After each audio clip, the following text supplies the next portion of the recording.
I've said for years now, one of the most evil companies on the planet is Disney. I imagine the board of directors is a who's who of supervillains. You probably got Mickey Mouse right next to Lucifer in that seat.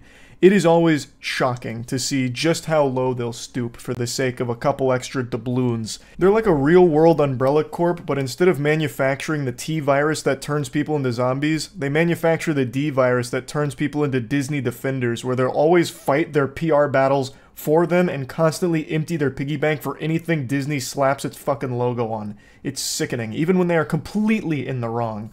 I've been following a story for the last couple days, and I imagine some of you have as well.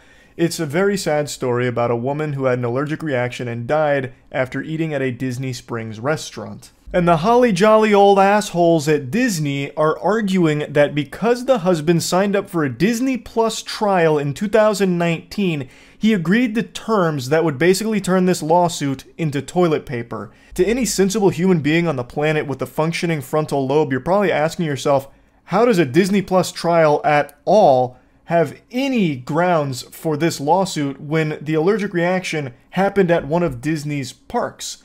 It's not like his wife had an allergic reaction to the dog shit Disney Plus is feeding them. She passed away because of a complete failure from the restaurant. It is entirely their fault. So the couple chose to eat at a restaurant called Raglan Road Irish Pub, and they told the waiter that she had severe allergies to dairy and nuts, and she was unequivocally assured the food would be allergen-free, and they chose this restaurant because it is apparently very accommodating to people with allergies. So when the order arrived, there was no allergen-free flags, so they inquired again if it was allergen-free, and were once again assured that they were safe for her to consume. 45 minutes later, she had an allergic reaction. Even after administering an EpiPen, she had difficulty breathing, collapsed, and later passed away. And the husband is rightfully trying to sue Disney for this because it is a colossal fuck-up here. And Disney's just dancing on her grave. They're just spitting on her memory by trying to toss out the wrongful death lawsuit, by trying to say that the husband signed up for a Disney Plus account in 2019, which has language that prevents them from being sued in this manner. It'd have to be through arbitration, meaning it's overseen by a neutral third party and not a judge. And also, he had apparently agreed to similar terms when purchasing a park ticket online in September 2023. So this opened up a massive can of worms here about all of the sneaky, scummy shit companies sneak into their terms when you sign up for services or if you purchase things online. You know that shit that every human being on the planet skips through with agreeing to terms and conditions?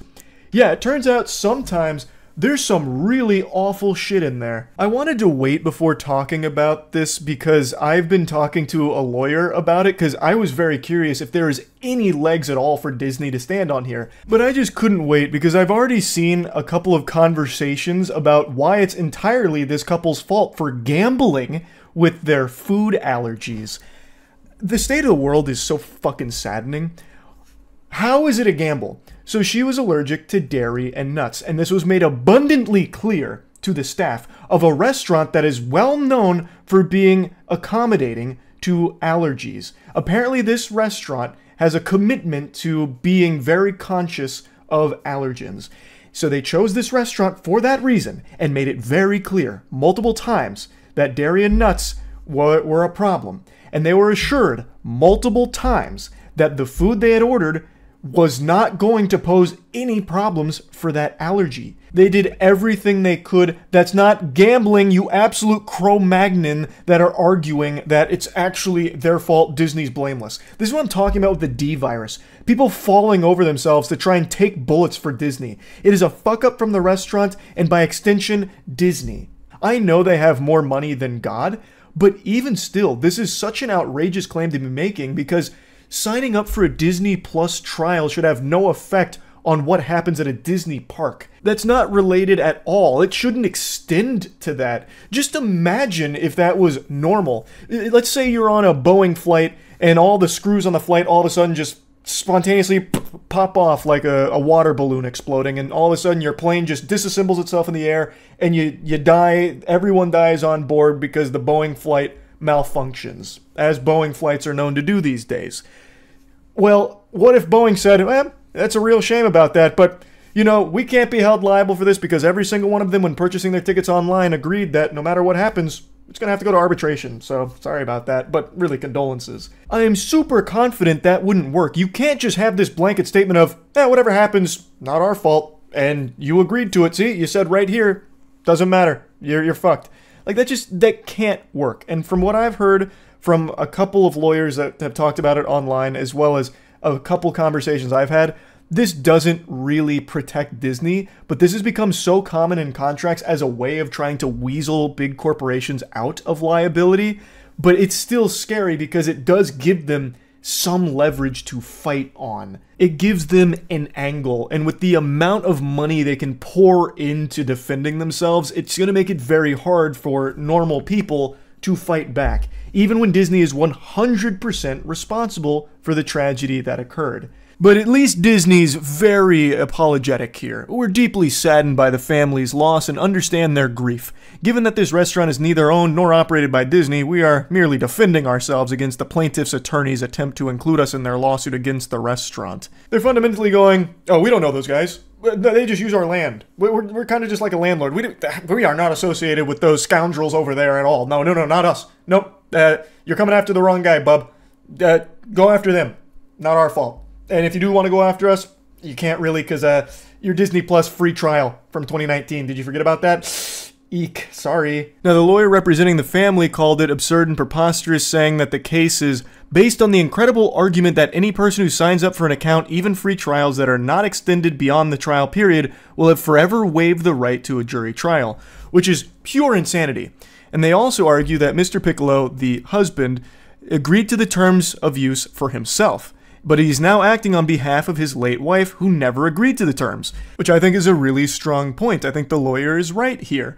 His wife never signed up for the Disney Plus trial, thus she shouldn't be subjected to the fucking shackle and chains that apparently every Disney Plus subscriber is now succumbed to. The lawyer then goes on to say, the notion that terms agreed to by a consumer when creating a Disney Plus free trial account would forever bar that consumer's right to a jury trial in any dispute with any Disney affiliate or subsidiary is so outrageously unreasonable and unfair as to shock the judicial conscience. It really is exceptionally evil, and from what I've read here, it's not exclusive to Disney. So apparently there was even a time where they were going to get close to protecting consumers from this kind of shit with like these arbitration clauses that get snuck into contracts that you sign up for unknowingly, because it is unreasonable to expect anyone to read all 65 pages of every terms and condition for every service you sign up for. There's no human being on the planet that has the chutzpah to sit through and read all of that.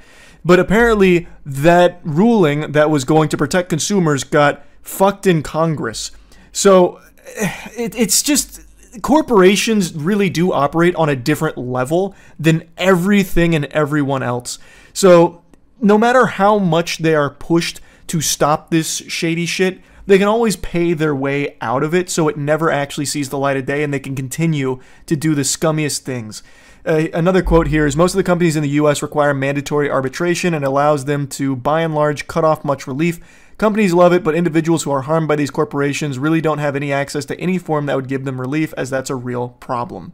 It just limits consumers' options. It protects companies by fucking consumers in the face. The Supreme Court's view is, if you don't like it, don't sign it. Which is a super easy position to have for all the troglodytes in Supreme Court, because they're so ancient and archaic that these geriatric fossils don't sign up for anything or any service because they don't even know what a goddamn computer is. They're still learning about that mystical, magical thing called the cyberspace and the internet. So they don't even know what the fuck this is. All they need to know is what the corporations tell them they need to know. But every normal person in the world all has different services that they have to sign up for. I'm not talking about just like entertainment services. Like, no one needs to have like a Netflix account or anything, or Epic Games account or something. But even just like, I remember 10 years ago when I was in my apartment, there was an online sign-up I had to do that had pages upon pages upon pages of terms and conditions. And I didn't read through all of them. I feel like most people don't read through all of them. Banking online, all types of services that are literally required for most normal people all have tons and tons of terms and conditions, and they are probably sneaking in some truly heinous shit. And this story right here helps shine a light on some of it and how unreasonable it is. And the Supreme Court saying, if you don't like it, don't sign up for it, is just, that's not realistic. It's just not at all. But yeah, anyway, this shit is super horrible. Disney super sucks. That's about it. See ya. Disney adult. If that didn't just jump scare you and send a shiver down your spine, then you've either never heard of a Disney adult, never met one, or you're not human. Because you should be afraid. Very afraid. Now, of course, not all Disney adults are built the same. There's different levels of it. I'm talking about the most extreme level of completely obsessed to the point where it becomes their entire life and identity. Obviously, there's nothing wrong with being a fan of Disney products as an adult. I like a lot of Disney things. But there's a big difference between greaseball, goofball, goblin man Charles and a Disney adult that's willing to uproot their entire life just to be closer to the theme parks in order to go every single day.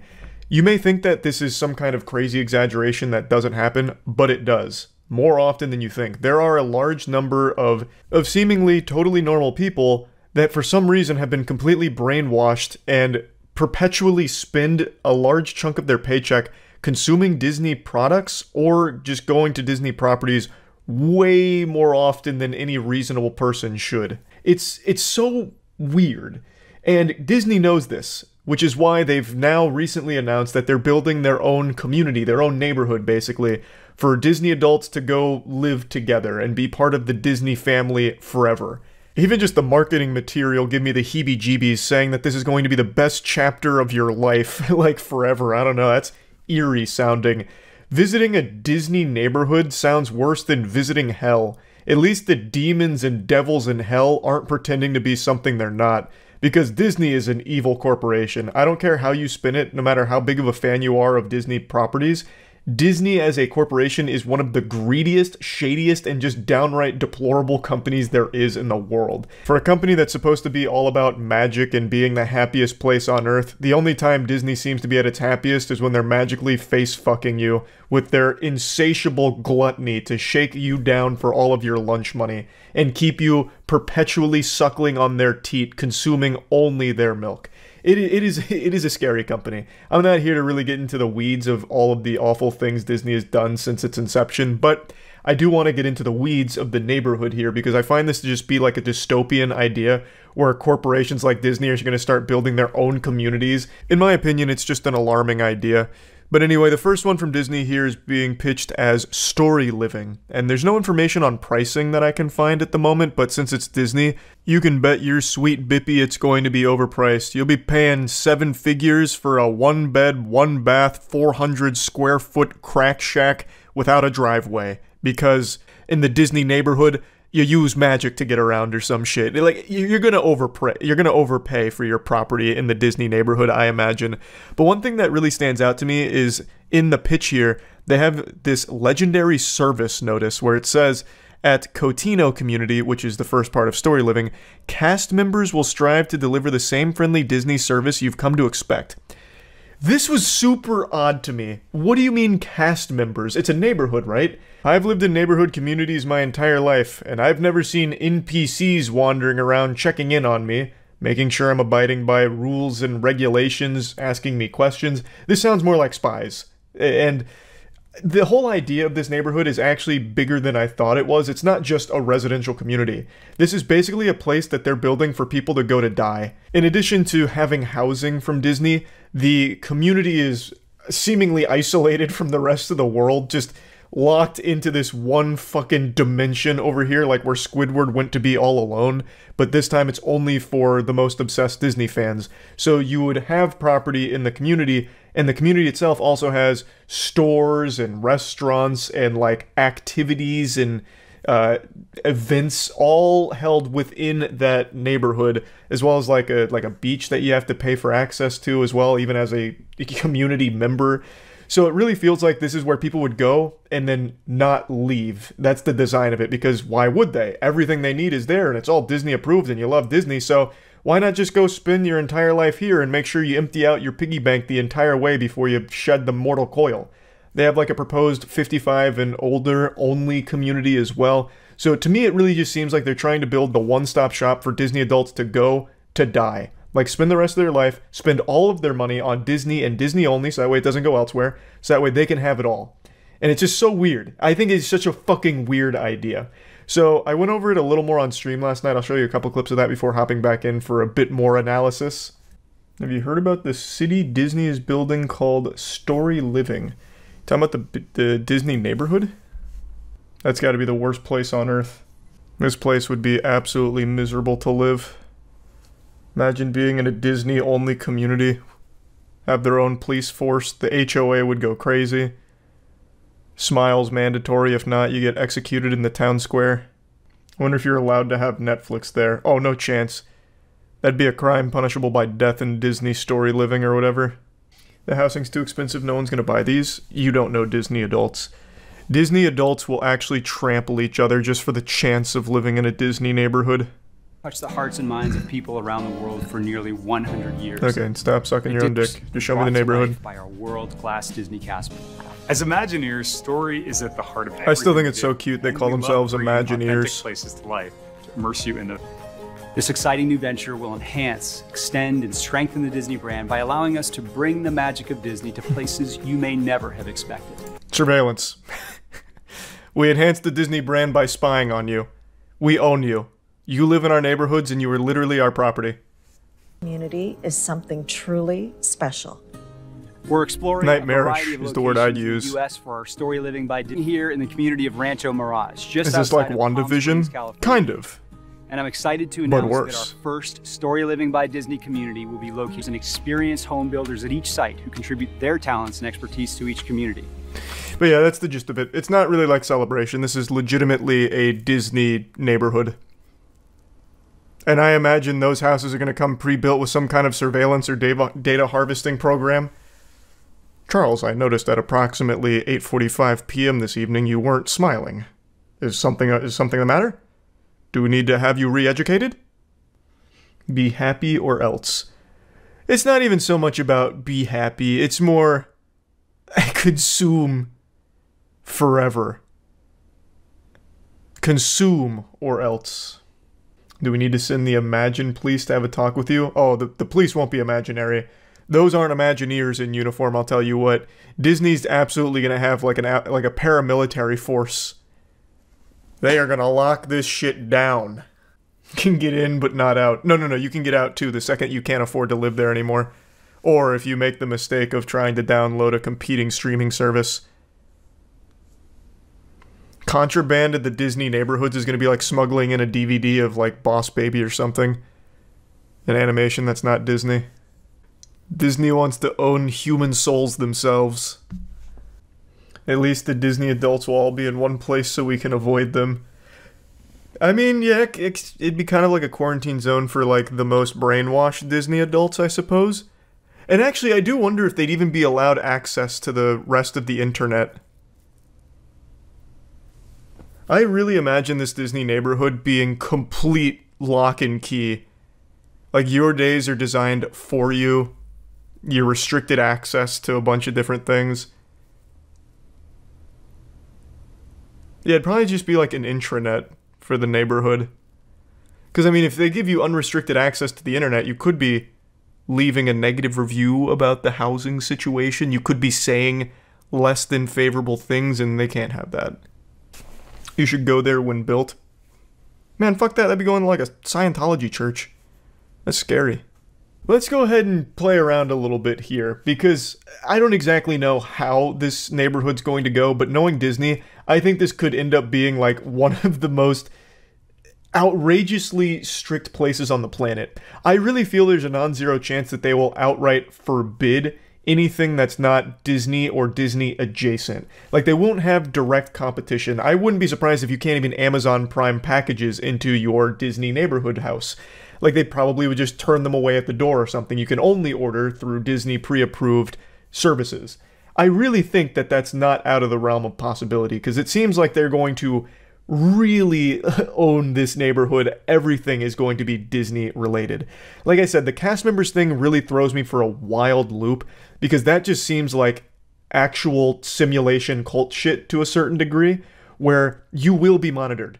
Like, it seems like it's going to be constant surveillance from the cast members on their community. I also do think there's a non-zero chance that there will be some expectations on their residents as part of like an HOA agreement where they'll attend Disney events or Disney hosted celebrations within the community and shit like that in order to get them active in the community or something, and they'll probably spin it as like, you gotta really embrace the magic. You're living in the Disney neighborhood, damn it, so come to all of our events. Why are you here if you don't want to be? You know, get over here, come to the events, in order to try and get them on the hook to start spending more money on Disney-related shit and continue the brainwashing.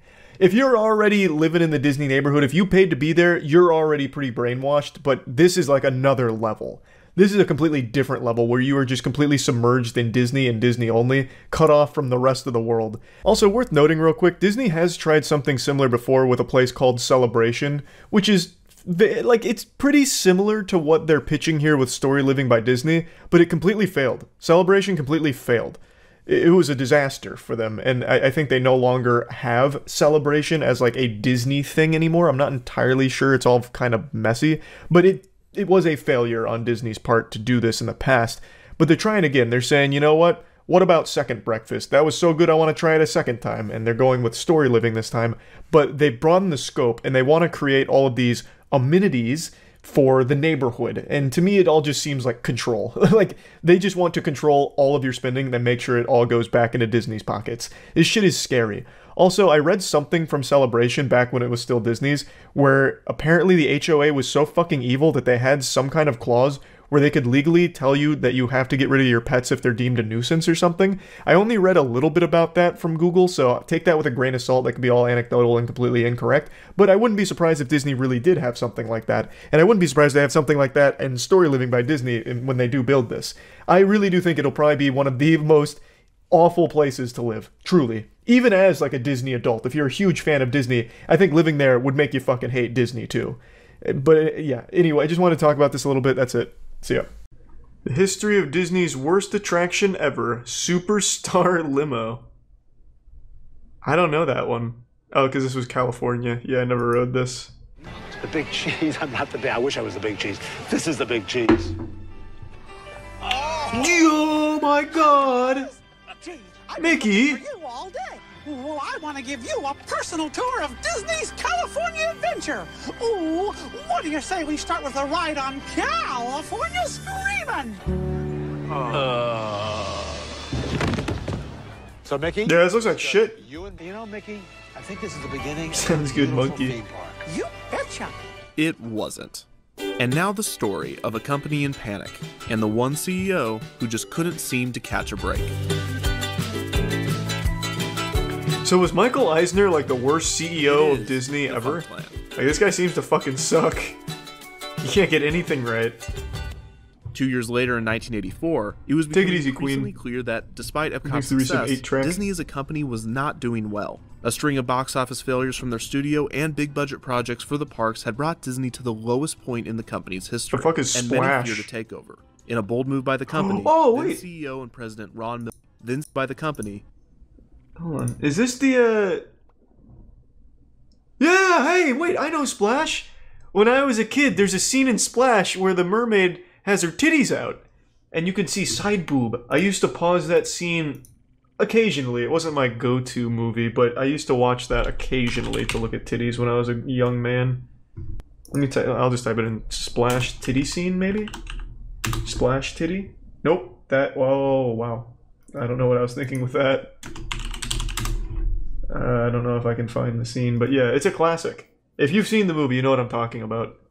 Apart from the Disneyland Hotel, the Rather Corporation also owned the RMS Queen Mary, a retired ocean liner that was permanently docked in Long Beach, California. After Disney acquired the Rather Corporation, Eisner became interested in transforming the Queen Mary and surrounding land into a new resort called Port Disney. Port Disney was to feature hotels, a cruise ship dock, and an all-new ocean-themed amusement park called Disney Sea. Eisner pitted the cities of Anaheim and Long Beach against one another, trying to decide whether to build Disney Sea as Holy the shit. Disneyland resort or build it in Long Beach within Port. Imagine if he The actually announcement was made in that. January 1990, and Anaheim and Long What Beach both the worked with fuck? Disney That looks in order to bring a new nuts. theme park to their city. However, the citizens of both cities were not. This man was straight building citing the Atlantis. issues of the residential neighborhood. Eisner had a simple technique that he often used when he decided on new projects. What will lose us the Technique is known most as money jealousy. quickest? Whenever Eisner saw another Classic company Eisner. doing something successfully, he decided that Disney would do the same thing. Moreover, he would take the idea and do basically the same thing in basically the same place. For instance, after seeing the success of the amusement park zoo hybrid Busch Gardens Tampa in the early 90s, he greenlit Disney's Animal Kingdom. The park was just over an hour from Busch Gardens. After seeing the success of the Church Street Station nightclubs in Orlando, Florida, Eisner greenlit his own nightclubs in So this guy Pleasure was Island just at the Disney plagiarized. World. Pleasure Island was And about still half an hour couldn't from do it Church Street right. Station. So when Westcott was canceled and Disney returned to the Fucking drawing board, Eisner. it wouldn't be long until, since the Disneyland resort at the time provided His such whole short career was visits just to copying vacationers, homework many of the guests badly. would go explore the other. This concept would develop into the plans for California Adventure, a California-themed theme park to be located in the already California-themed California. Concept art for the park was released in Who cares about California that much? Canceled. Do you want to experience California? Just go outside in California. Soaring above you. In the Hollywood section of the park, there was to be a Who needs a recreation of fucking the tribute to the California? observation What deck the and fuck? former restaurant at the Los Angeles International Airport, which was being renovated by Walt Disney Imagineering around the time that California Adventure was in development. This was to be the show building to one of California Adventure's Oh my god, this word is attractions, losing meaning. I've heard it so many Superstar fucking Limo, times. a high-speed dark ride that Eisner would take proposed the guests on a California, wild California paparazzi chase Inception, through the California park. in California As guests Adventures, boarded the California, attraction, colon. They would be greeted by Michael Eisner. For instance, guests would fly past the famous Tail of the Pup hot Thanks, dog Valentine. stand We with actually a watched large all of man Chains in of Love. rhinestones creating sounds of flatulence. But as guests turned the corner, it would become clear that this was actually Elvis Presley squirting mustard onto a hot dog. The ride ended with guests reaching the Chinese theater, only to have Eisner tell them that he would have to cancel the contract because they had been caught by the paparazzi. Then, a picture taken of guests while on the ride would be shown, cropped into a tabloid reporting on their limo chase. After this, guests would exit Sounds and like walk shit. the red carpet into the Chinese theater, which was the gift shop and exit to the attraction, where fake Oscars, on-ride These two photos, gift and subs, butter. t-shirts would have been Resub sold. J-Bill. The original concept of Superstar Limo was nothing groundbreaking, but it seemed that it would have been a fun dark ride that would have fit perfectly in the Hollywood section of the park. However, the mid-90s version of the attraction would not be the one that guests experienced when the park opened. And this time, it wasn't Eisner's fault. I can't even believe that. Eisner paid him to say that. In August of This was 1997, Eisner's fault. in Paris, France, Diana, Princess of Wales, was killed in a limo accident. Her driver was shit. supposedly fleeing from paparazzi when he lost control of the wheel. The tragedy captured the attention of the entire world, who grieved the death of the princess and the other passengers. As for Eisner and his team, they now had a big problem. Superstar Limo could no longer be a high-speed paparazzi chase. because Yeah. It would now seem that it was some Yeah. sort of twisted reference to the tragedy. The Imagineers scrambled. Eisner got briefly fucked on that considering one. Cloning a Unfortunately, if their job was to please the boss, they had done it a little too well. Eisner, who had been in the entertainment industry for decades, adored the inside jokes and Hollywood gags. Jesus He loved them Christ, so much that he Eisner. greenlit the new, terrible version of the attraction. Imagineering, most likely baffled at what they now had to do, did their best to make the attraction work. This art style was Thanks, Reese, also puppy used lover. within the ride itself. The only three-dimensional animated figures would be that of celebrities, but due to the lack of Oh, budget, hey! these would have to be That- celebrities who was whose that, Jared likenesses were Fogle? Who the cheap fuck porn just stars popped that out the Walt there? Disney Company already had contracts with. Also, these were not animatronics, but barely animated figures with minimal, unconvincing movement. At some point, Who's Eisner that? realized that That's the ride Regis? was going to be bad. The retooled ride opened with California Adventure on February 8th, 2001. So was it as bad as they thought it would be? Yes. Yes, it was. I want to see it. Let's fucking ride it, baby. Get me on there with a GoPro. Let's go. The inside jokes to California and the entertainment industry would begin with a female announcer giving instructions to arriving passengers. Try not to fall asleep on the ride. That's the only rule. No schmoozing. Oh, hey, that was the only rule. Guests Fuck would yeah. encounter Good television guess. screens A and genius. an entertainment news report. After guests winded their way through the queue, they would approach the ground transportation section of the airport and board their limo. A sparkly, purple, cartoonish limo. Hey, that looks The pretty cast cool member if you guides ask them to their me. Cars and tells them to enjoy their premiere. That's a solid Guests are then whip. sent on their way into their This is soon-to-be fucking original drifting around An corners. announcer tells them to keep their hands, feet, and egos in the limo at all times. Ha! The limo enters a dark tunnel. Hey, don't be and the mean to the guest ride. member What the appears fuck? on It's not screen their attached fault. They the didn't want to ride's do it. vehicle. The next show scene is the Sunset cool. Strip. Here, guests get to see Tim Allen and Jackie Chan. Tim After this, guests Allen! enter a second tunnel And are Jackie reminded by Chan, their agents yeah! they'll be late. Guests are shown an on-ride photo of themselves before entering the final tunnel, where their agent tells them that they are a superstar. And that was Superstar Limo. And Hookins. I don't know why he called it the worst attraction ever. That shit looked fucking awesome. Here we go. Now this is not a scary fast ride, right? No. This is just like a... You don't get it. You can't just experience it with a video. You have to be in there and feel the hydraulics and the adrenaline of like being in the car as it slowly drives through. It's not the same with just a video. This is a real easy ride to go on. Yeah? Okay. JCC in sync. Woo! Let's fucking get it. Hold your breath now. Whoa! Look at how much fun Drew's having.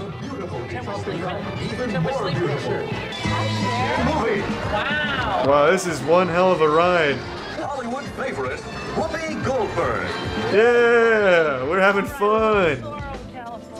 There might be no better way to illustrate the reaction the public had to the ride than the on-ride photos. It is no surprise that the ride was received negatively, with guests complaining that they waited a half hour to ride the cheap pop-up book. Superstar Limo was not the only issue. California Adventure as a whole was berated by the general public and critics alike. But overall, the lines were so short at times out here. I thought it was closed. The new management team constructed the Pixar-themed dark ride, Monsters, Inc. Mike and Sully to the rescue. The simple dark ride would take guests throughout the events of the first Monsters, Inc. film, and it was set to open on January 23rd. Looks like shit. Boo, where's Tim Allen? Oh wait, Tim Allen actually does voice in this, doesn't he?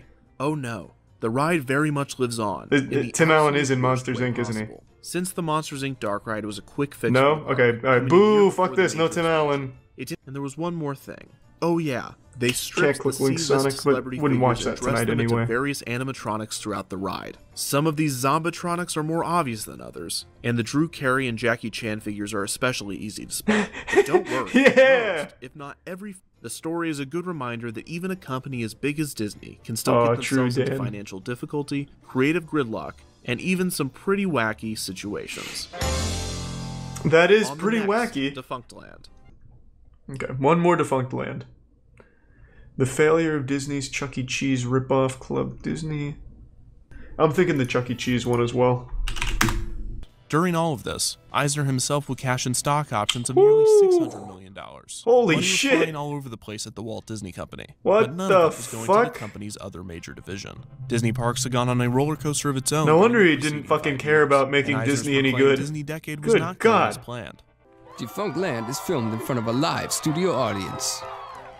Was that Killer Bean? In the 1990s, the Wild West of themed Jeff Luda voice that one? Apart from the recent themed restaurant chains were sprouting up all over the country, with the usual suspects being Rainforest Cafe, the Hard Rock Cafe, and Planet Hollywood. Oh, Planet Hollywood was so good. New developments might have been the rise in indoor children's play places. These were a mix of tubes, slides, ball pits, nets, stairs with steps. Stupid kids having fun on a boring course. Socks with holes in them. Running swing here? I don't think so. Damn, marketing was so different back then. Holy shit. I don't think so. Then where? This is like some TikTok shit. DZ is made just for me. The place where I can really cut loose. What the fuck is DZ? D's nuts or something? Like, what the fuck is this? I don't think so. I've never heard of DZ. Discovery Zone opened its first location and came opening 39 more locations until being purchased in 1992 by wealthy Chicago businessman Donald Flynn. In less than 3 years, Donald Flynn, big man. 340 locations. McDonald's had noticed the competition, and in 1991 had created their own chain of indoor amusement centers named Leaps and Bounds. Too nostalgic. McDonald's would not be able to keep up with Discovery Zone, and would sell all 48 Leaps and Bounds locations to the company in 1994. Around this time, Blockbuster Video, who owned about 20% of Discovery Zone, went up its stake to 50.1% and would assume control of the company in 1995. And 13 Fun Centers, along with the Discovery Zone name and logo, were purchased by the company's main competitor, a powerful rat named Charles Entertainment Cheese. That son of a bitch. Wow. That is horrifying. What the fuck?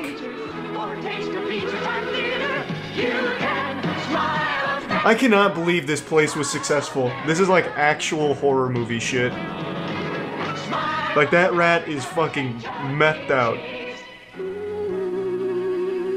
Many locations would be quickly bought by rival chain Showbiz Pizza Place, which was started by a Chuck E. Cheese franchisee in 1980. Showbiz Pizza did not rebrand any of the Chuck E. Cheese restaurants, and the two chains would eventually be merged in 1990, with Showbiz Pizza Time Incorporated choosing to go all in on the Chuck E. Cheese brand, abandoning Showbiz Pizza's animatronic band, the Rock-afire Explosion, in the process. Throughout all of the Showbiz is going in on the technology there. Those animatronics look smooth. In 1992. It was around this time that the Walt Disney Company took note of the success of these companies. While they might have been late to the game, they expected to fit right in. After all, Discovery Zone had been described as an indoor Disney World, and Chuck E. Cheese's used Disney as a major inspiration during its development. If Disney utilized the same concept, implementing their attention to detail and intellectual properties, they could dominate the new market.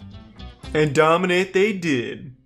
One day, Michael Eisner himself walked in looking to purchase some items for Disney. The fact that the CEO of one of the world's largest corporations was concerned with something as small as furniture was a true testament to Eisner's micromanagement. Levitt and Eisner apparently hit it off, and he was quickly named Director of Corporate Projects and Executive Assistant to Eisner. During his first tenure with Disney, he would also become an executive in charge of just because he fucking gave him an over-the-pants hand job at a furniture store? Locations, including the Disney Village Marketplace and its Pleasure Island nightclub district. Levitt came up with the idea for an ESPN-themed restaurant to be placed on Pleasure Island. In 1993, how do you even convince the board of directors to accept that? A company that I was shopping for furniture, and you got to meet this guy, Art Levitt. I mean, he's such a nice guy. He gave me like a fucking fist bump and shit. Yeah, I'm gonna put him in charge of our whole company. Entertainment, an area for children under 3 called the Pooh and You Corner, a storybook time, and a variety of arcade games. Cool name. At some locations, there was a Little Mermaid themed. All right, I'm just gonna go play in the Pooh and You. Quote, some locations had a magician performing tricks as Merlin, and the cake for the parties was catered by the Cheesecake Factory.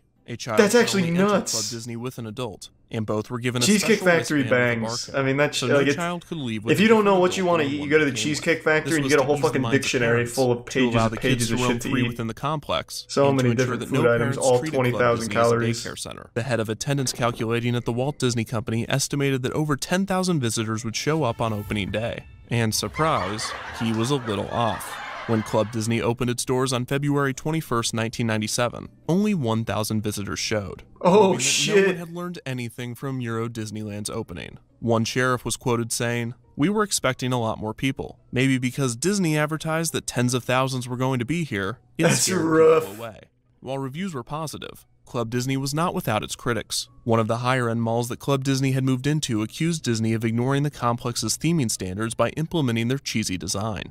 Also, parents complained about the price of admission, especially the necessity for a separate adult ticket, as they were not participating in the club's activities and were required to be there. True. Club Disney it's pretty also scummy. proved that Disney was best off not teaching anything ever. The company was cutting costs across the board, and Club Disney became another casualty of the financial issues. The chain was closed on November 1st, 1999, having never expanded past its original 5 locations. Jesus Christ. This was around the same time that Discovery Zone ceased its operations, leading many to believe that indoor play settings were just a fad of the 90s. As Chuck E. Cheese's would prove, there is some longevity to the concept, so long as you innovate or evolve. As for Disney Regional Entertainment, Chuck E. Cheese hasn't fucking evolved. What are you talking about? 3 projects. Another Why is it regional still fucking chain weird? would create was ESPN Zone. What a cool place to be. Part arcade, part gift shop, and part broadcast studio. It was such a hit among sports fans that there were apparently points where guests would have to be dragged out for staying an excessive amount of time. The ESPN Zone would also put on the ultimate couch potato competition, a sitting competition that challenged participants to watch TV without falling asleep or getting up,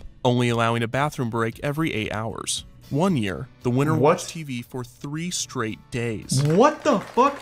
Wait, what? ESPN no way someone didn't die from deep vein thrombosis. No way. The brand would grow to a total of 9 locations. I just woke up. That's why my hair makes me look like a crazy person. Or more like Radagast the Brown, kind of. But even though I may look like a lunatic, I assure you I am of sound mind and body. Which is more than I can say for the guy we're about to take a look at today. The Disneyland Streaker. It happened a few days ago, so I'm a little tardy to the party with the video here, but I did talk about it on stream as it was unfolding. But now that all the smoke is settled and his dick is back in his pants, most likely in a prison cell, I figured let's talk about it as well as all the information that's come out, as well as the other videos that have been surfacing from it. For those that don't know, a few days ago, there was a 26-year-old man who got completely nude and streaked around Disneyland, specifically the It's a Small World attraction.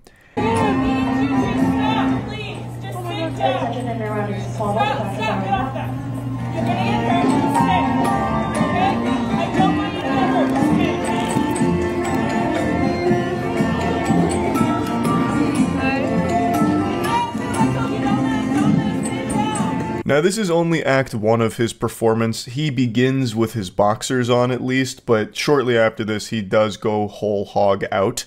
Now this is the It's a Small World attraction. They are trying to inform riders, you know, like, don't panic, we've got an unidentified object entering into the fray here. This isn't part of your regularly scheduled Disney program. And he is out of it. His soul has left the shell. I think it's pretty clear he's under the influence of something, and I don't think it's alcohol. Most people are pointing to this being some kind of PCP event, which I think it very well could be. Of course, I'm not an expert, but all that's pretty clear is he was really feeling some type of way in the It's a Small World ride.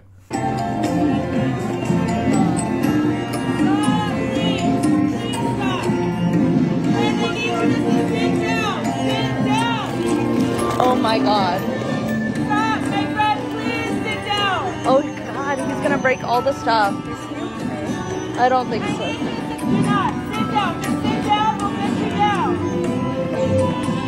It seems like he's looking for something. Maybe looking for Walt Disney's cryosleep tube. I have no idea. He's gonna maybe try and bring him back from the dead. I couldn't tell you.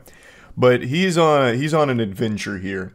He's kind of rampaging through It's a Small World. He's pushing around the animatronics, so people are saying like, oh, he's gonna break everything, which, you know, to his credit, he didn't. I half expected to watch this video and see him, like, ripping the fucking heads off of the things and going crazy with it, like, just start banging on it, like, beating the devil out of it. But he's just kind of wandering around on his own little journey through the cosmos in his mind. And then he starts crawling like Tommy Pickles. They should stop the music.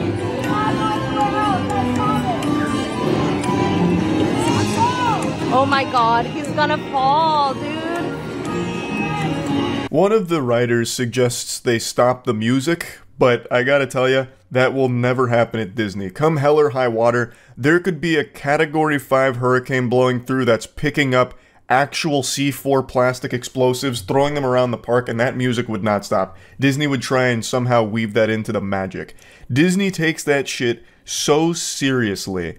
I don't think there's any occasion where the music in that ride would stop. Even if the whole motherfucker was on fire, you would be going straight to Valhalla with It's a Small World playing, sending you off there. I don't think that was ever in the cards here, because Disney does legitimately take, like, this magic seriously. At least when it comes to, like, its performers and all of that.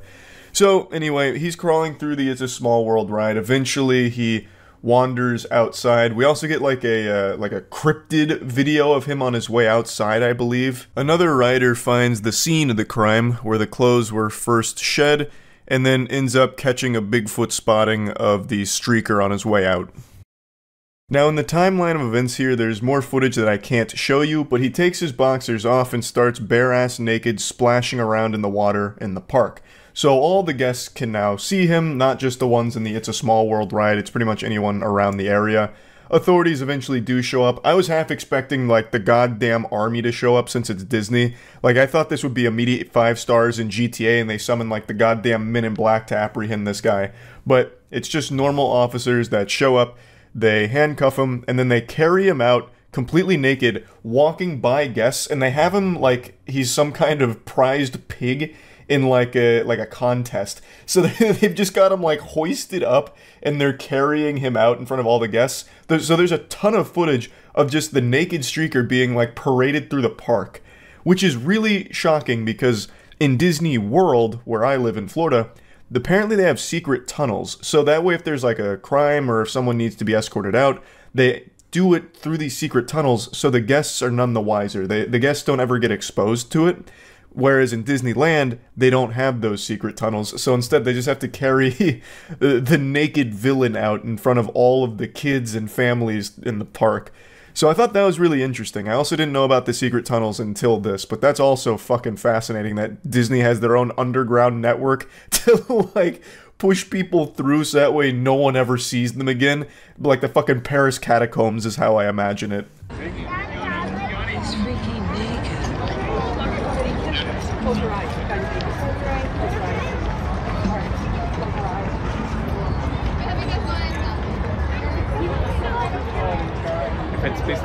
Sorry.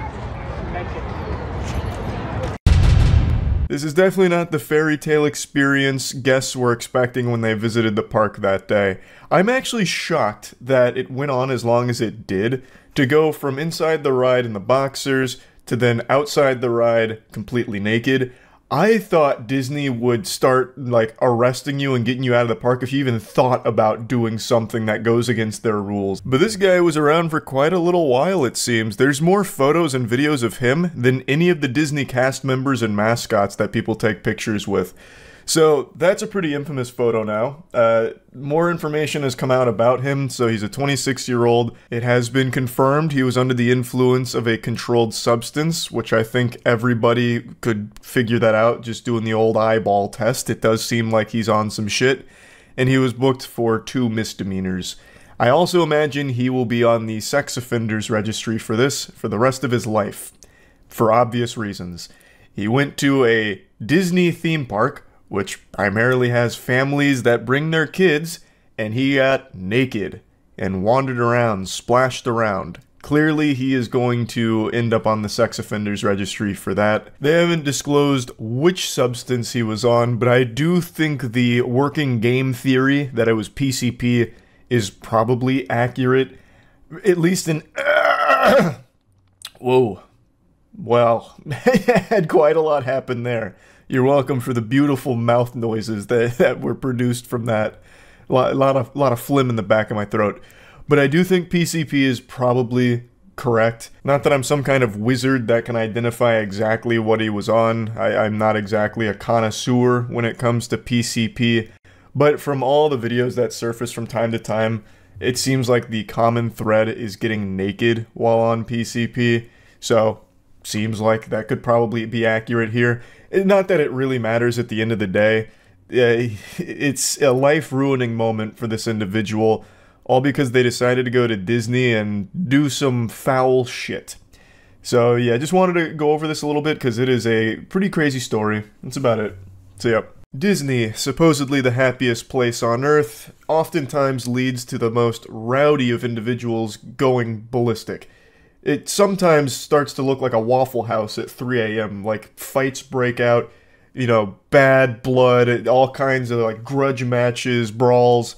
I don't know what it is about Disney, but it brings that demon out of people from time to time. And today we're going to be looking at a magical meltdown that just happened in one of the Disney parks from an insufferable asshole making an absolute fool out of himself to a degree that even Walt Disney's rolling over in his grave at the pure hostility that this guy was able to showcase over something so small. They cut on the walk where you guys walking slow.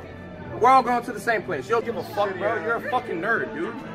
I'm not arguing no fucking females. Like, surprise, you all just fell victim to one of Charles's classic practical jokes where I convinced you that it was one insufferable asshole, but in reality, it's an entire group of them. And one of them even hits a Fortnite emote here by doing like the crying motion with his hands. That is so unbelievably cringe. So the story here is this group cut everyone in line at Epcot, and then when people rightfully pointed out that it's disrespectful to do that, this group had the gall to make a big stink about it and get mad at everybody else, which is a load of dirty barnacles. So then one person started filming and then posted this video, which exploded online.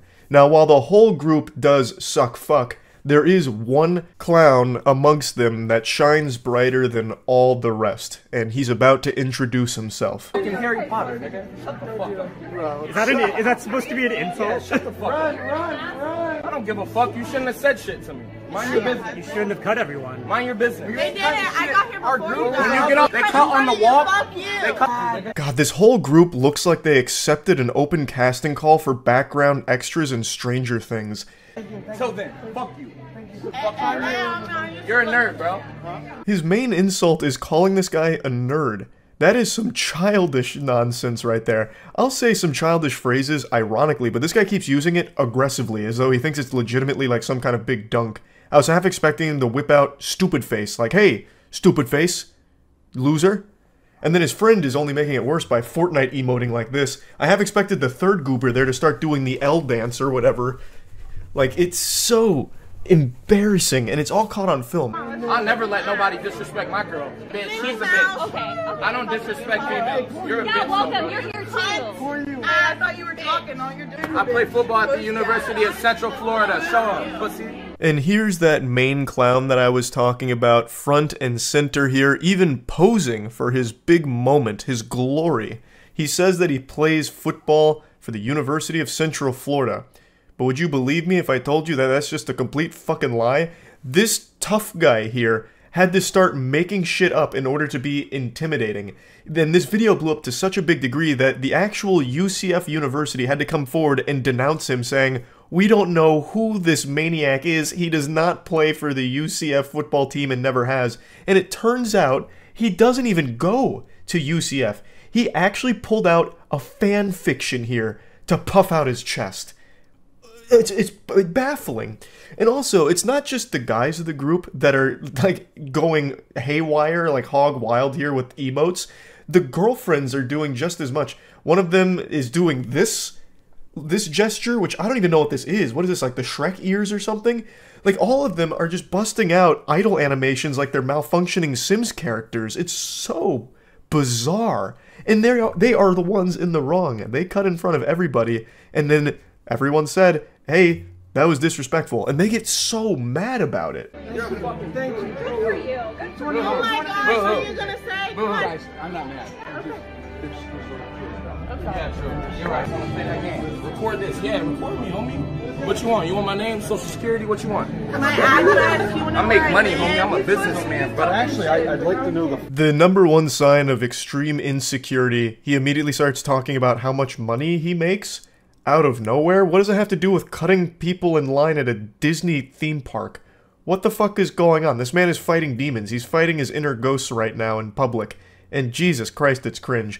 And his goofball sidekick there that's latched onto him like a leech thinks it's the most hilarious thing ever. So in between doing this gesture, he's just like busting out laughing, like side-splitting comedy. He only has two emotions. This and ha ha ha ha ha. At everything. That's it. Family that you cut in front of all of us to be with. Oh, really? Because I was here for stop. They cut on the walk. They consider him. Just stop talking to him. When you give people attention, attention is currency. You're done. You're cut off. I ain't talking to you. Last words. That's why you keep getting his name. He's recording me. I'm gonna record y'all back then. How about that? That is the number one sign that you lost. That is worse than waving the white flag. You are surrendering. If you try and pull the Uno reverse, I'm going to record you.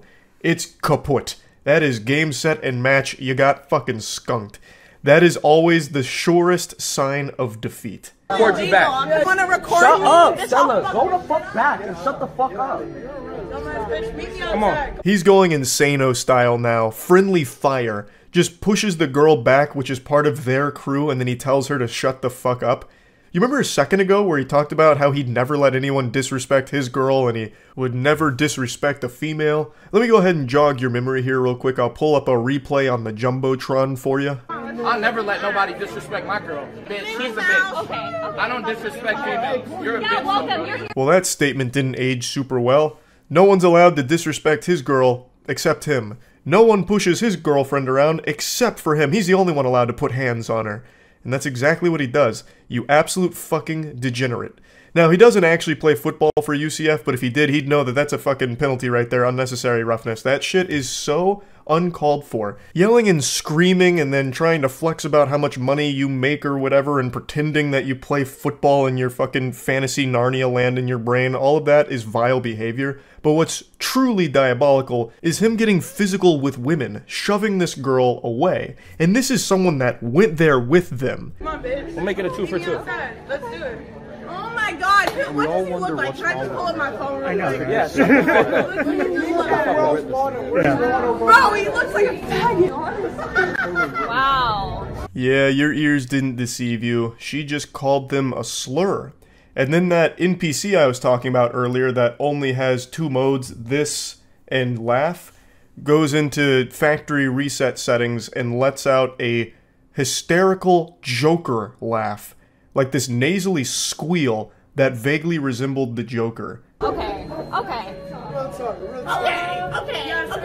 my god, Man's just recording me because he wants to be famous. So I'm gonna give him his 10 seconds of fame on my Snapchat. What's your at? What's your at?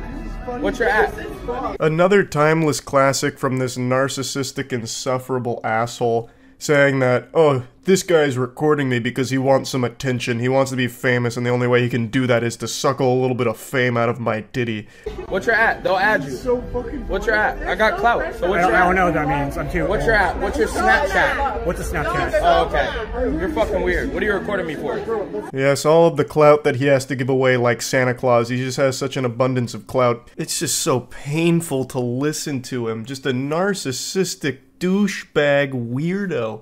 I don't know how people's brains get so poisoned to end up like that. Just actual rotted from the inside out. You watch me on Saturdays. You and your family tailgate outside of my stadium, nigga. Boo ass.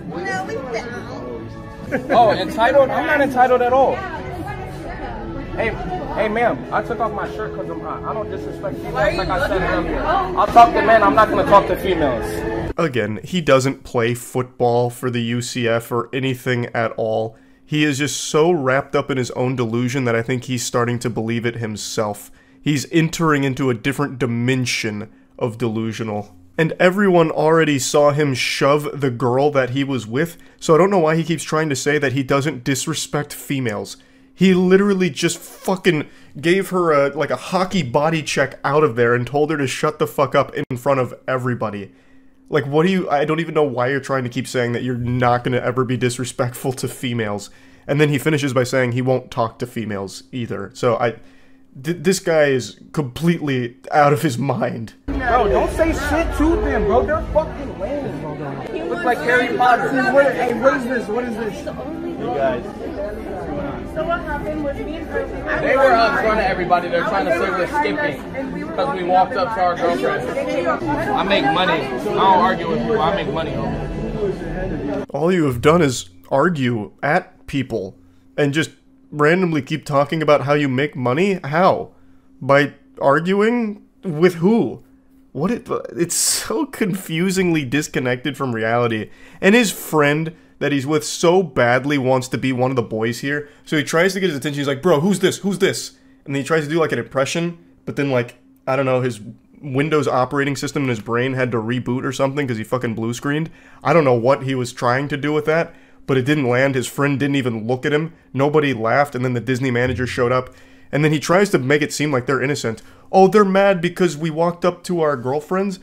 You still cut in line in front of everybody. Like, people still have a right to be like, hey, that's disrespectful and a bit rude. Like, you can still say that. Like, you're still in the wrong. Okay, you're how old? I'm 21. I got more money in NIL than you ever. I didn't see her, but... Look me up. Google me. Google me. What's your name? Google me. I guarantee he desperately wishes he could take those words back. That's probably one of his biggest regrets in his life. He issued a challenge that the internet accepted. So they Googled him, and it wasn't hard to find all of his information. He does have a criminal past. He's also not 21 years old. He's 23. He also did do like a stream addressing this on Instagram, where he said that the girl was 17 years old. Stella, which I think is the one he shoved, is 17 years old. And then he called her his girlfriend there to the Disney manager. So he's a 23-year-old dating a 17-year-old.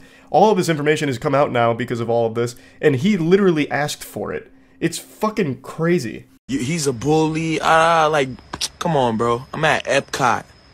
And the girl who, okay, now let me press on that situation. The girl is Stella, a friend of mine. She's fucking 17 years old. When he called... I can't find the full stream, but according to this Instagram account, he apparently said that this all started when they called him the N-word, which... You know, it's hard to say if that's true or false considering we don't have any evidence of it because he said it happened before the video came on.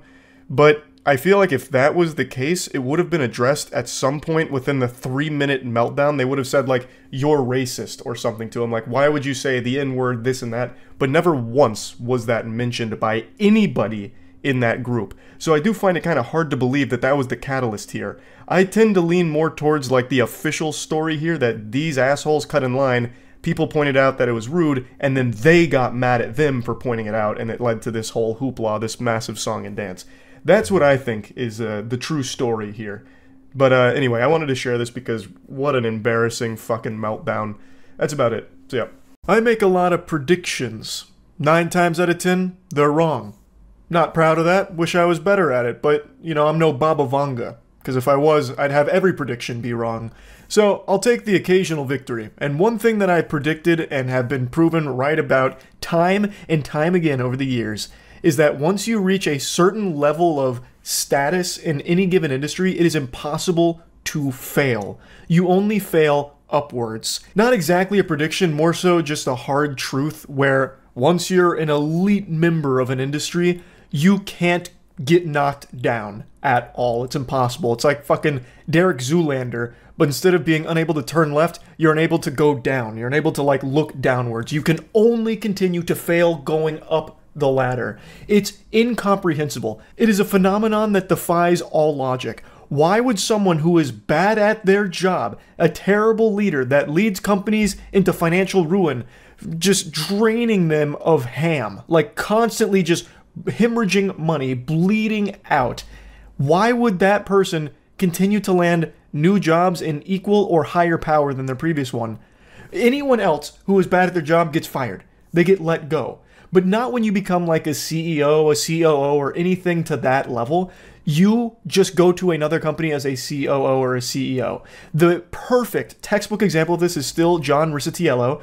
He was the CEO of EA for a little while. He rose to infamy when he pitched this absolute fucking heater of an idea. I'm talking galaxy brain like 5D chess move, where he pitched the idea of charging gamers for ammo. So if you ran out of ammo in a Battlefield game, there'd be like a pop-up that would say you need to pay $1 for your next magazine. Like, that was his idea. Like, I don't think he was ever fully going to go through with that, but that was the example he gave on how you can constantly be like milking the titty of everyone who buys an EA product. He was too greedy for even EA, so he was let go, and then landed a job at Unity. He became CEO of Unity, and I know you remember how disastrous that was, because he nearly drove that company into the fucking ground. He nearly banished it to the Shadow Realm with how horrible his leadership was there. And there's plenty of examples of this. I still think he's the best, but why I'm talking about it today is because Disney just announced that it's looking at candidates for the CEO position since Bob is leaving again, and one of the people they're considering is the EA CEO, Andrew. They're looking at Andrew at EA. What in tarnation, why on God's green earth would you be putting your peepers on Andrew Goober Wilson for the CEO position of Disney? EA has been one of the most consistently hated companies in the world for over a decade now. If Umbrella Corporation was a real entity, it would probably have a better reputation than EA currently does. It is a company that no one likes, except for shareholders. So Andrew Wilson has done a good job at EA for shareholders and nobody else. And you know what Disney really needs right now? Is a good reputation with anyone that's not a fucking shareholder, because people are getting really tired of what Disney's been shitting out. They have been pooping out slop, and a lot of people are tired of the stink. They're tired of smelling the shit. So Disney, I don't think, is needing an Andrew Wilson, you know, cartoon villain here that's going to... Andrew Wilson, the reason why I said he's good for shareholders is because the EA price under him has raised pretty significantly. But I feel like Disney right now, what they really need is some slam dunks in products and properties that people really start to like again, because they are missing that entirely. Star Wars, for example. Holy Lord, what a fart in the wind. Most people don't care about Star Wars at all anymore. Most people roll their eyes when it comes to Star Wars. Like, look at Outlaws. That was an open world Star Wars game. Of course, it did have Ubisoft on there, so it was already doomed for mediocrity out the gate. But nobody was hyped for Star Wars Outlaws.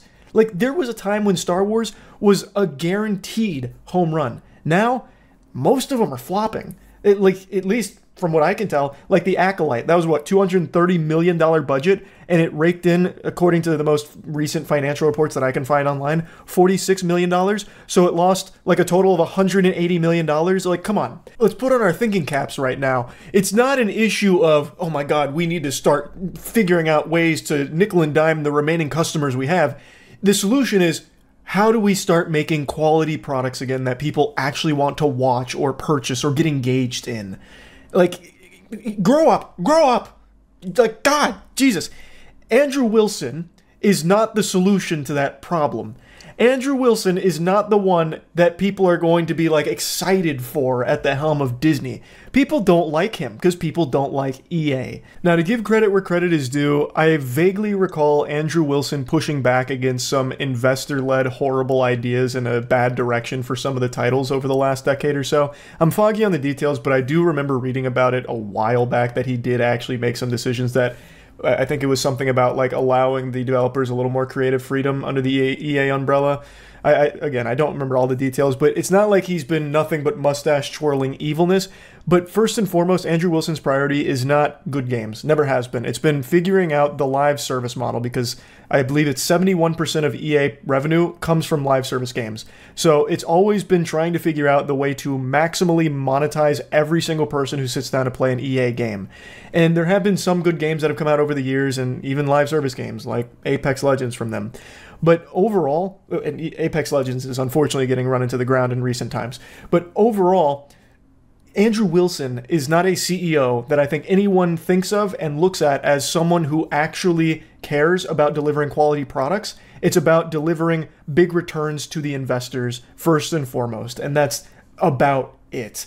And I feel like in Disney's current state, they need someone that actually wants to start pushing them forward into good shit again, instead of just the same recycled formulaic garbage that they've been doing for the last, I don't know how many years, but they've just been on autopilot for a little while, going through the motions, and now it seems like, you know, it's getting to that point where something's got to give. Like, they've got to start changing something, and they're looking at someone like Andrew Wilson to maybe be the leadership to do it. I don't think he is. I really don't. And in all fairness, this isn't really an example of someone failing upwards. I mean, he definitely failed in making EA a company that anybody respects. Like, EA is constantly spit on, but he hasn't failed in a financial sense or failed to the same degree as other CEOs like John Rizzitiello. So it's not failing upwards per se in this case, but it is still just weird to me how he'd even be considered for this position.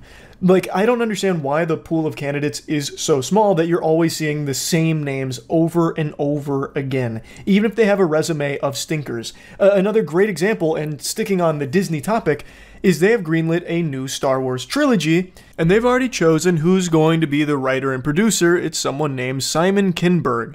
And if that name rings any bells, it's because you probably still have trauma from his extraordinarily embarrassing pile of garbage that many consider to be one of the worst comic book movies ever made, Dark Phoenix, where he was the writer, producer, and director. Going through his entire catalog here, where he's only directed a couple of films, but he's been a writer and producer for a long time, it's more misses than hits. Like, XXX State of Union, I loved it when I was a kid. I don't know if it's aged well, but he also did X-Men 3, The Last Stand, another absolutely despised movie, but then there's something good in there with Jumper. There's the Sherlock Holmes movie, which some people liked, some people didn't. First Class, which was good.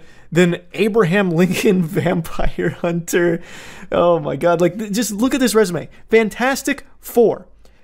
The Fantastic Four. Again, one of the comic book movies that people to date still believe is one of the worst ones. In fact, among like the top 5 worst comic book movies ever made, Fantastic Four and Dark Phoenix are on every single list. This is the Fantastic Four film from 2015 that had the number 4 in the name, not the like old one with Jessica Alba. And he was not only a writer and producer on both of them, but even directed one of them too.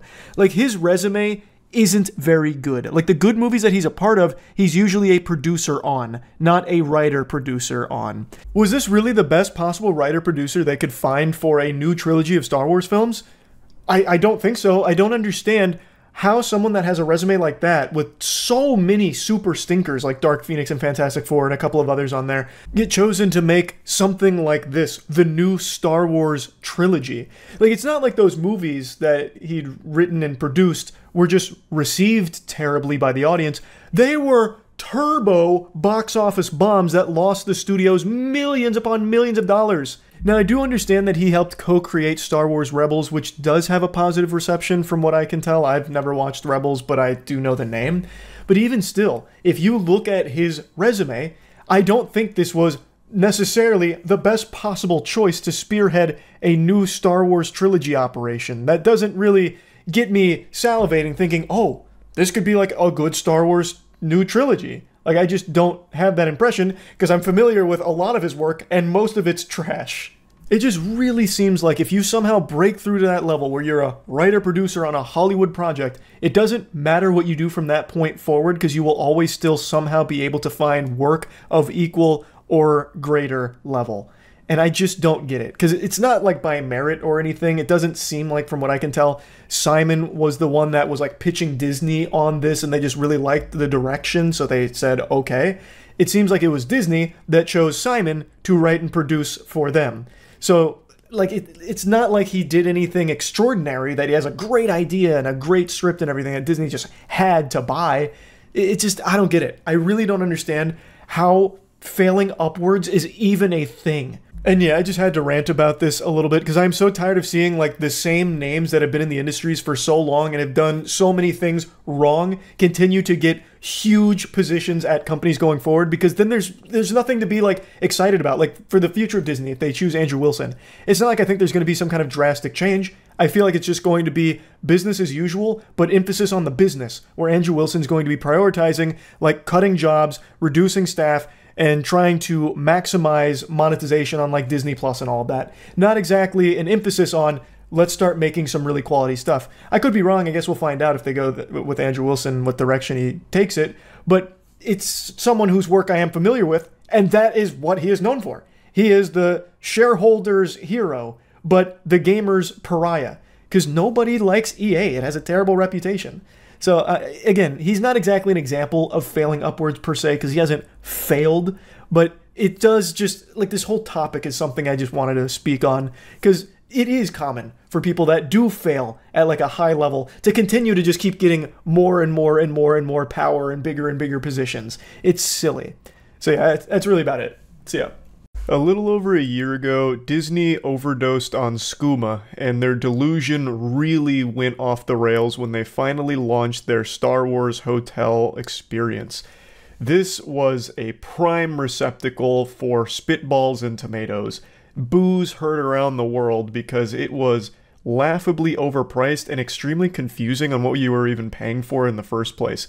It was initially announced like way back in 2017, and it was supposed to carry a price tag of $6,000 for a 2-night stay, but it could go as low as $4,000 as well. It's called the Star Wars Galactic Star Cruiser, and it's supposed to be a fully immersive Star Wars experience for superfans to spend 2 nights in this like underground bunker hotel facility that's supposed to be like a murder mystery, song and dance with all kinds of Star Wars characters, as well as a hotel, as well as fine dining. It basically just takes a ton of different things, threw it at a dartboard and said, okay, it's going in the Star Wars Galactic Star Cruiser, we're going to charge a fucking outrageous price. At $4,000 or $6,000 for 2 nights, I would expect to have a room on a legitimate fucking spaceship. With that amount of money, those rooms better be coming with that titty alien that Mark Hamill milks in the movie. Like, that is a crazy price tag. $1,200 per person per night? My god. You'd need to be like fucking Scrooge McDuck to be able to afford that, or the biggest Star Wars fan in the world who's willing to just dump everything into a 2-night experience. But what's crazy is it looks miserable to stay in. Here's the rooms. Here's one of the 100 cabin rooms. It's basically like a little prison. Like, your children get these small pods in the wall. The bed looks rather small. Like, this is not what you would expect for this amount of money. You go to the goddamn Star Wars gulag. It's so startling. There's no windows. Like, keep in mind, there's no windows in these rooms. All you get is these little screens supposed to look like you're out in space, but it looks really dated. It doesn't seem like they put a whole lot of effort into that, but I haven't been, so maybe it's cooler in person. but there's no windows, so you're basically going in there into like a goddamn stasis chamber there 2 days away from the world. And when you're not forsaken to your solitary confinement room on the Star Wars Galactic Looney Bin, you get interactive theater out the wazoo, which to me sounds like one of the circles of hell somewhere, where you can't escape theater and people in character for Star Wars 24/7. That just seems way too much. So the pictures I'm getting are from a video from DFB Guides, who went over the entire Star Wars hotel experience, and overall it's just an expensive, confusing, jumbled mess from everything I've seen. And this opened only a little over a year ago, and it's already closing. This was a complete disaster for Disney, I imagine. Of course, I'm not their fucking accountant, I can't flip through their books here and double check, but I just can't imagine at that price point, as well as how awful their marketing had been for it, that it was financially successful for them. They're writing it off as like a business decision that they've decided to close it so shortly after launch, but that doesn't make any sense. That just sounds like a bad business decision if it was doing well. It's 100 cabins, clearly a very expensive endeavor, and they're already giving up after a year. When this shit launched, it had terrible publicity. Like, they made these marketing pitches that gave people no insight into what they were paying for. So people already started kind of wiping their ass with the whole idea of even staying there or considering it. It turned everyone off immediately, and it's never recovered. Now, it's worth mentioning, among the people that have paid a visit to this facility, the majority of them are saying that they enjoyed it and that it was worth the cost. I don't know if that's genuine or if it's some level of brainwashing where they paid so much money that they convinced themselves that they had to enjoy it, thus they did. But people did seem to like it when they paid all that money for it, and that makes sense because if you're a super fan of Star Wars, there's nothing you're going to dislike about it. You're just perpetually inundated with constant stimulation of Star Wars shit, so I imagine most fans probably would have loved it. I still don't know how you could really like the rooms, though. Even in all the videos I've seen and all the people that visit the rooms, they are super small for how much you're paying. You are not getting, like, a luxury cabin. It's very much like a summer camp, like band camp fucking cabin here. I'm still a bit baffled by the decision to have the guests stay in these tight, windowless quarters. Like, that sounds miserable. Why that? Like, what's the next Star Wars hotel gonna be? Pay $10,000 and we'll freeze you in carbonite like Han Solo? Like, this is not a comfortable, stay. Which I think is just ridiculous for how much you're paying to be there. And where you sleep in a hotel, I would argue, is the most important thing about a hotel. Though I guess in this case it's supposed to be more than that. It's supposed to be like a Star Wars experience where you fucking transcend the human race for a brief moment and take a journey into fantasy. But then when you come out from reality, you leave this underground nuclear fallout shelter of the Star Wars Galactic Star Cruiser, you realize you're $6,000 down and about to miss a house payment or something. I still can't get over just how expensive this fucking place is. Or was. The final voyage is coming up in September, so it's on its way out, but still. One other thing I want to mention is when these announcement videos were first coming out, these pictures were first surfacing of the experience, one thing that I heavily criticized was the food. It hypes itself up as being like fine dining, pinky out establishment kind of thing. And the food they were showcasing looked like slop. Actual prison slop that they would serve on a tray at like a maximum security ward. It didn't look like high quality food for that price. It'd have names like the Yakbi Shrimp Blue Milk Glorb Stuffer, and what you would see on the plate is like 2 tiddlywinks of pork and a small piece of bread or something. But after going through and watching more of the videos over the last like 4 or 5 months, the food does look fine. So I don't know why they chose the most unflattering promotional pieces for their food in the beginning, but it does seem like the food is a big hit with the people that go there, and from what I see, it looks fine. Albeit it has the cardinal sin that every high dining facility has, where you get portion sizes that wouldn't be enough to fill the belly of a bumblebee. So that's always, in my opinion, a bit of a scam to charge so much and receive so little, but that's just the trend in very expensive restaurants, unfortunately. I always think portion sizes are important, so if you're paying a lot of money, you should be able to fill your full belly. You should walk out of there feeling full, satisfied, and your gluttony, satiated.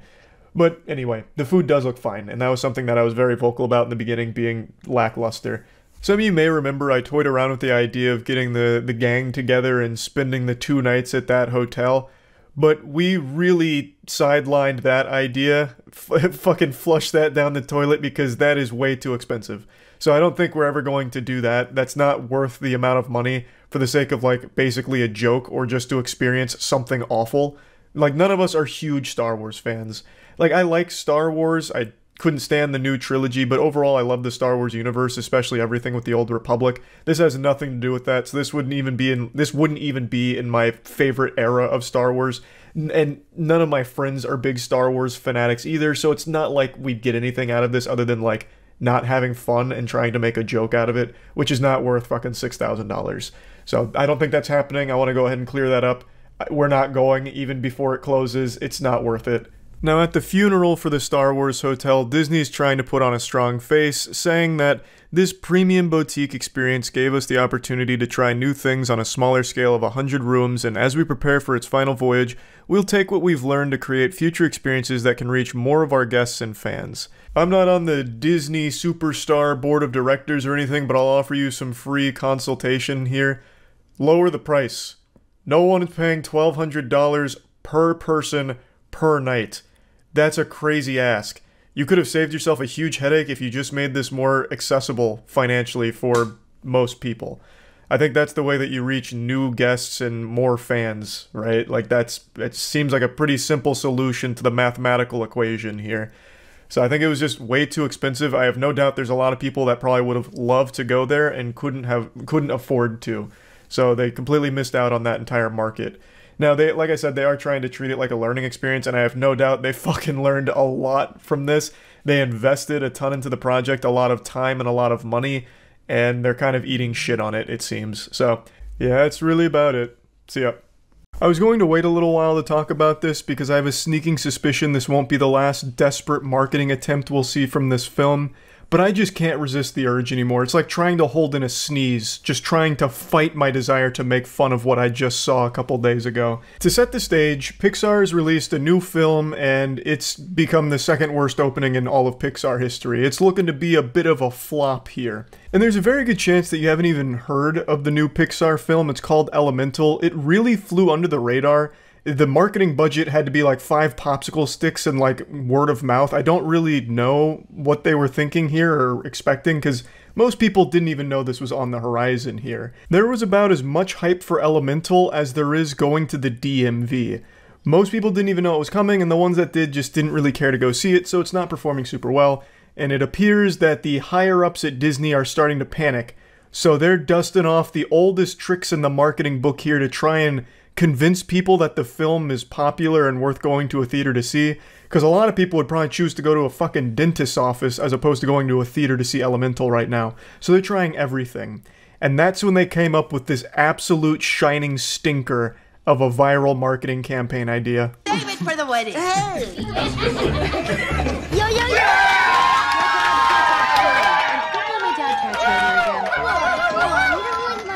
Before finishing the clip, I just have to call this out immediately. This is a legitimate post from the official Pixar Elemental Twitter post saying, #Claude's got the whole theater rooting for him. Check him out in Elemental. And this is like supposed to be one of those POV things in a theater where sometimes you'll see a viral video during a big moment in a movie where someone gets their phone out to film the audience reaction, like, you know, here's how the audience responded to Tony Stark coming back from the dead, and the crowd's going crazy like, whoa, yeah, Tony's back, wee! And it's supposed to like capture that moment. That's what they tried here with this film. This is supposed to be like authentic, like look at how hyped the crowd got to see Claude from Elemental. Which makes no fucking sense, because this film is brand new. It doesn't tie into anything. No one would know who the fuck Claude is going into this film. And yet, for some reason, we're supposed to believe that the entire audience just blew up. Like, this sounds like they just watched their home team win the Super Bowl. All just because they got to bear witness to Claude popping out of some pot? It just doesn't make any sense, but I love how they try to pass it off like, man, look at how everyone loves Claude. They can't get enough of Claude. Look at him go crazy. And then it's just like stock cheering sound effects you can find on like any royalty-free database for stock sounds ever. It's beautiful. Like, this reminds me of that Morbius clip where someone made a fake Morbius voiceover from the theater where they were filming the screen and then he says, it's Morbin time. And the crowd goes like, yeah, yeah! And since barely anyone had seen that film since it was such a box office disaster, a lot of people actually believed that that line was in the movie. Even to this day, they still think that that clip that went viral is real. And he actually says, it's Morbin time. I mean, sorry to ruin Christmas for you, that's actually not there. That was just made as a joke. Where it's supposed to be like, look at how great Morbius is, more billion fans all over the place, the biggest franchise of all time, and that was just supposed to be like a joke, like cheering thing for that line. That's not real. But Disney's taking that energy and trying to use it as an actual marketing arm for this film because it's floundering so hard in the box office. So let me just play the rest of it real quick before we go back to talking about it. Anyway, June Bloom is coming, and you just got to be my date. Cause check it out, I'm all grown up, and I smell good. What in tarnation? That's such an abrupt chaos ending there. That reminds me of like a scene out of a disaster movie, like a Roland Emmerich film in like 2012 when an entire city blows up and everyone's screaming all at once before they all die. That is just like almost haunting. But anyway, yeah. The crowd's apparently going fucking nuts for Claude here. And I love that they even have like the stock baby giggle sound effect, like they pulled out all of the stops. This couldn't have taken more than 15 seconds to make, and it actually might have just been made by one of the higher-ups' child during like study hall at middle school. They're actually using it. They're legitimately trying to pass this off as a real thing and marketing for the film. I fucking love the caption, "The theater when Claude finally shows up in Elemental." Nobody knows who Claude is. Why would they be sitting there waiting on bated breath, counting down the seconds for the moment that Claude finally graces them with his presence? This is a complete new property, a new character they've never seen before. Why would they blow a gasket in excitement for it? This isn't like a moment in a beloved franchise or like a cameo fan service moment, you know, like Across the Spider-Verse where people will point at the screen and be like, oh, holy shit! That's Spider-Man Turbo X5 from that 2008 obscure fanfic Tumblr moment. They listen to us! Ah! Like, no one's doing that for Claude. It's not happening. I also can't help but just love that they even go a step further. Instead of just like pretending that people gave a fuck about Claude, they then go even further where they start making like sound effects as like the spectators during the film. The most annoying audience reactions ever, such as like, ooh, when he's like flirting with the main character here, I guess. Like, nobody does that. Like, that's so rare. What the fuck? Just a complete brazen disregard for the audience intelligence to try and convince people that this is real is... It's admirable. I can't help but be impressed that they're actually trying this on TikTok, but I can't even blame them for trying. I don't even hold them at fault for this, because a lot of users on TikTok suffer from legitimate brain rot. That's going to be a studied phenomenon in 10 years. Mark my words. Put it on your calendar. 10 years we're going to be studying the effect that TikTok has had on the brain and the development of children and people across the world. One of the biggest goddamn trends on TikTok for a while, a couple years ago, was this, where it was like pretending that your hand just went through your other hand, and it blew so many people's minds. That one thing I just did right there has like 10 billion views across all the people that did it on there. So I do believe that this probably wasn't the worst idea for Disney Pixar to try and convince them that like, oh man, people must really love Claude. I kind of want to get in on that hype. I don't want to feel left out. And look at how the audience responded to him. Claude must be fucking amazing. This is the second coming of Christ. I might need to get to a theater now to see this. Mom, Dad, let's go. We gotta go to the theater right now. Claude needs us. We gotta see Elemental. Quick, what's the next showing? I gotta get in on the hype. It might work. And maybe it has, because yesterday there was an article that came out saying that Elemental is actually making a bit of a resurgence in the box office. So it's still a massive net loss right now. It's got about 166 million total box office off of a $200 million production budget, which you usually double for marketing, but in this case, probably not. They didn't really market it much. So even still, it is in the red, but it's starting to bounce back a little bit. Thanks largely to Claude, I imagine. Claude's doing a lot of heavy lifting for this film, I guess. That just goes to show you the power of Claude. When you bet on Claude, you're guaranteed a win, it seems. Now, I know Mickey Mouse is going to public domain pretty soon. They're going to have to retire Mickey Mouse pretty soon for Disney. Maybe they'll just pick Claude as the next, like, actual Disney mascot. Like, the face of Disney might be Claude within the next couple of years. So, I'm seeing a lot of potential with the character. We can clearly see how much people love Claude. Like, goddamn. You know, maybe I'm wrong. I fully admit there's a chance that I'm very wrong, and this is all a very real audience reaction to seeing Claude. Maybe that's just how we as human beings are programmed to respond to something as perfect as Claude, right? I haven't seen the film yet, but I gotta be honest, that marketing tactic's almost working on me. I kind of want to get over there real quick to see, you know, how great Claude is. He's not even the main character of the film, and I guess he really steals the show. But yeah, anyway, I just had to talk about this a little bit. I'm curious to see if they're going to do any other Hail Mary marketing plays for this film if it continues to not do well in the box office. So yeah, excited for that if it happens. That's about it. See ya.